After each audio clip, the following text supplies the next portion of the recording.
പ്രിയ സുഹൃത്തുക്കളെ, നല്ല ഒരു സുപ്രഭാതം. 15/11/2025. മർക്കോസിൻ്റെ സുവിശേഷത്തിലെ വിധക്കാരൻ്റെ ഉപമയെക്കുറിച്ച് നമ്മൾ കേട്ടിരുന്നു.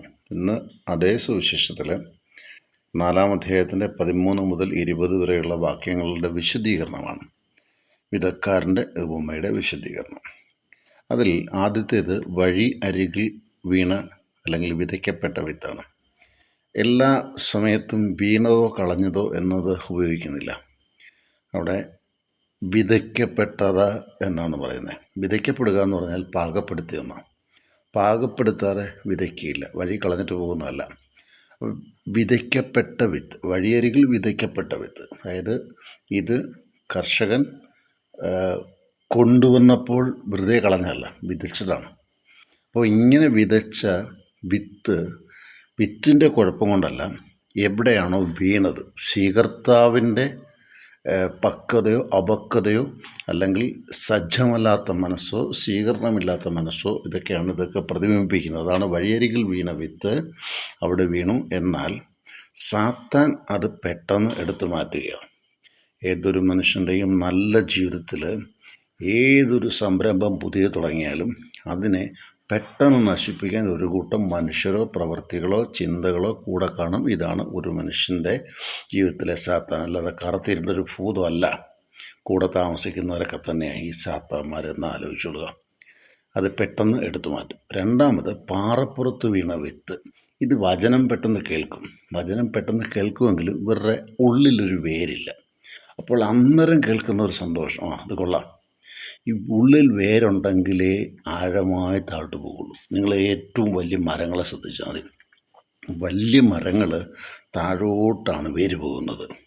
മുകളിൽ വേരുള്ളതൊക്കെ പെട്ടെന്ന് മറിഞ്ഞു പോകും. അപ്പം ഉള്ളിൽ അവർക്ക് വേരില്ലാത്തതിനാൽ അത് പെട്ടെന്ന് മാറ്റപ്പെടും, അവരിൽ നിന്ന് മാറ്റപ്പെടും.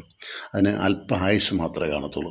അതായത് ജീവിതത്തിൻ്റെ ചില ബുദ്ധിമുട്ടുകൾ, ക്ലേശങ്ങൾ, പീഡകൾ ഒക്കെ വരുമ്പോൾ അത് തൽക്ഷണം വീഴുമ്പോൾ കാറ്റടിച്ചാൽ അന്നേരം മറിഞ്ഞു പോകും. അതാണ് പാറപ്പുറത്ത് വിതയ്ക്കപ്പെടുന്ന വിത്ത്. ഇത് മനുഷ്യജീവിതത്തിൽ ഇങ്ങനെയാണ്. നമ്മൾ പ്രതീക്ഷിക്കാത്ത ജോബിൻ്റെ പുസ്തകം വായിക്കുന്നവർക്ക് മനസ്സിലാവും. ജോബിൻ്റെ ജീവിതത്തിൽ ഇതുപോലെ കഷ്ടപ്പാടുകൾ വന്നിട്ടില്ല. ഈ കഷ്ടപ്പാടുകൾ വന്നപ്പോൾ നമ്മൾ ആ വചനത്തിൽ നിന്ന് മാറിപ്പോവുകയാണ് ജോബ്. പക്ഷെ തിരിച്ചു വരുന്നുണ്ട്. കണ്ണുകൾ കൊണ്ട് കാണേണ്ടത് ഞാൻ കണ്ടു, അതുകൊണ്ട് തിരിച്ചു വരുന്നുണ്ട് ജോബ്. അങ്ങനെ നമ്മുടെ ജീവിതത്തിലും ചിലപ്പോഴൊക്കെ അപ്രതീക്ഷിതമായിട്ട് സഹോദരിൽ നിന്നോ സഹോദരിയിൽ നിന്നോ ബന്ധുക്കളിൽ നിന്നോ ഭാര്യയിൽ നിന്നോ മക്കളിൽ നിന്നോ ഭർത്താവിൽ നിന്നോ കൂട്ടുകാരിൽ നിന്നോ ഒക്കെ ഇങ്ങനെ അപ്രതീക്ഷിതമായ ചില വേദനകൾ വരുമ്പം നിങ്ങൾ ആലോചിക്കണം, ഞാൻ എവിടെയാണ് വളർന്നിരിക്കുന്നത്. ഞാൻ എപ്പോഴും പറഞ്ഞൊരു വാക്കാണ്, ആഴക്കടലിൽ നീന്തിയവനെ കുളത്തിൽ നീന്താൻ പഠിപ്പിക്കരുത്. താഴ്ചയിൽ നിന്ന് ഞാൻ വളർന്നേക്കുന്നത്. ചെറിയ കാറ്റൊന്നും അടിച്ചാൽ ഞാൻ പെട്ടെന്ന് പോകില്ല എന്ന ചിന്ത മനസ്സിലുണ്ടാകട്ടെ. മൂന്നാമത്തേത് മുൾച്ചെടികൾക്കിടയിൽ വീണ വിത്ത്. മുൾച്ചെടികൾക്കിടയിൽ വിതയ്ക്കപ്പെട്ട വിത്ത്. ഈ വിത്ത് ഇത് പെട്ടെന്ന് വളർന്നു വരും. പക്ഷേ നമ്മൾ എവിടെയാണ് താമസിക്കുന്നത്? നമ്മൾ എപ്പോഴും പറഞ്ഞൊരു വാക്കാണ്, എൻ്റെ സുഹൃത്തിൻ്റെ പേര് പറയാം, നീ ആരാണെന്ന് ഞാൻ പറയാം. ഇപ്പം മുൾച്ചെടികൾക്കിടയിൽ വീണ വിത്ത് വളർന്നു വരും, പക്ഷേ ഈ മുൾച്ചെടികൾ ഈ വിത്തിനെ ഞെരുക്കിക്കളയും. എന്ന് വെച്ചാൽ ഈശോ പഠിപ്പിക്കണം. ചിലപ്പോൾ നമ്മുടെ ലൗകികമായ തൃഷ്ണകളാകാം, മറ്റുള്ളവരോടുള്ള സമ്പത്തിനോടുള്ള ഭൗതികതയോടുള്ള ഇനി ആത്മീയതയുടെ ആകർഷണം തന്നെ കൂടിയാലും ഭ്രാന്താവും. അങ്ങനെ ആ ആകർഷണമുള്ളവരിലെ, അതായത് മറ്റു വസ്തുക്കളുള്ള ആകർഷണമുള്ളവരിൽ വചനത്തെ അവർ ഞെരുക്കും. വചനം അവർക്ക് നിലനിൽക്കില്ല, അത് ഫലശൂന്യമായി പോകും. ഇതിന് വിത്തിൻ്റെ കുഴപ്പമല്ല, ഇത് നമ്മുടെ ജീവിതത്തിലും പ്രത്യേകം ആലോചിച്ചില്ല. ചില സംസർഗങ്ങളുണ്ടല്ലോ. ഉദാഹരണത്തിന്, നിങ്ങൾ മദ്യപിക്കുന്ന ഒരാളാണെന്ന് വെച്ചോളൂ. നിങ്ങൾ മദ്യപാനം എപ്പം നിർത്തുന്നോ നിങ്ങളുടെ കൂട്ടുകാരിൽ ഒരു 90% ഒഴിഞ്ഞു പോകും. കാരണം എന്താ? അവർ നിങ്ങളിൽ എന്തിനാണോ സമീപിച്ചുകൊണ്ടിരുന്നത് ആ സമീപനം നിങ്ങളുടെ ഇല്ലാതാകുന്നു. നിങ്ങൾ ഒരുപാട് യാത്ര ചെയ്യുന്ന മനുഷ്യരാണെന്ന് വെച്ചോ, കൂട്ടുകാരെയൊക്കെ കൂട്ടി. എപ്പം നിങ്ങളുടെ ഈ സമ്പത്തില്ലാതാകുന്നു, ഈ യാത്രികരാകുന്ന കൂട്ടുകാരെ പലരും നിന്നു പോകും. നിങ്ങൾ ധാരാളിത്തം കാണിക്കുന്ന ഒരാളാണ്, കൂടെ വരും. അതുപോലെ തന്നെ നിങ്ങളുടെ കയ്യിൽ നിന്ന് എന്തെങ്കിലും പുതിയ വിജ്ഞാനം കിട്ടുന്നതാണ്, നന്മ കിട്ടുന്നവരാണ്, അത് കൂടെ നിൽക്കും കേട്ടോ. പലരും കൂടെ നിൽക്കും. എപ്പോൾ ഈ വിജ്ഞാനം ചോരുന്ന അവിടെ പറയും, ഇനി അങ്ങേരുടെ അടുത്ത് പോയിട്ട് കാര്യമില്ല, അല്ലെങ്കിൽ അവിടെയൊക്കെ പോയിട്ട് കാര്യമില്ല എന്ന് പറയും. ഇനി അടുത്തതാണ് നല്ല മണ്ണിൽ വീണ വിത്ത്. വിത്തെല്ലാം സെയിമാണ്, നല്ല മണ്ണിൽ വിതയ്ക്കപ്പെട്ട വിത്ത്. അത് ഈശോ പറയുന്നു, അത് 30, 60, 100 മേനി.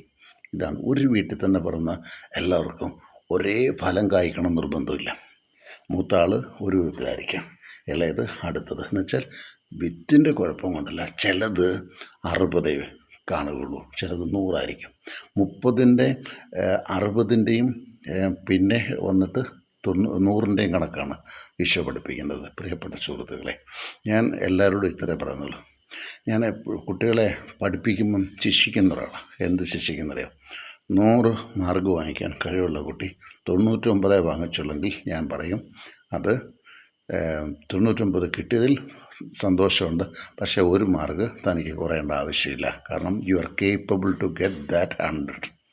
കിട്ടേണ്ടതിൽ നിന്ന് കൃത്യമായിട്ട് 100 തന്നെ വാങ്ങിപ്പിക്കുക. 60 കിട്ടിയ ആളെ കുറ്റപ്പെടുത്തരുത്.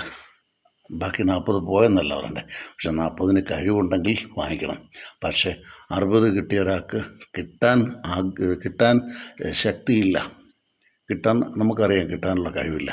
അതിന് ഒരു 50 കിട്ടിയുള്ളൂ, ശല്യപ്പെടുത്തണ്ട, വിട്ടേക്ക്. അവിടെ 30 കിട്ടിയവരും 30 കിട്ടിയവർക്ക് അതിൽ കൂടുതൽ കിട്ടാൻ കഴിവില്ല ഉപദ്രവിക്കുന്നത്.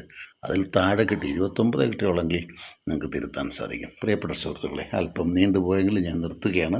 ഇന്നത്തെ നല്ല ദിവസത്തിൽ നമുക്ക് വഴിയരികിൽ വിതയ്ക്കപ്പെട്ട വിത്തിനെയോ, അല്ലെങ്കിൽ പാറപ്പുറത്ത് വീണ വിത്തിനെയോ, മുൾച്ചെടികൾക്കിടയിൽ വിത്തിനെയോ, നല്ല മണ്ണിൽ വീണ വിത്ത് അവിടെ കിടന്നോട്ടെ, പക്ഷെ മറ്റേ വിത്തെവിടെയും വഴി കിടപ്പുണ്ടെങ്കിൽ കണ്ടാലേ പിറക്കണേ.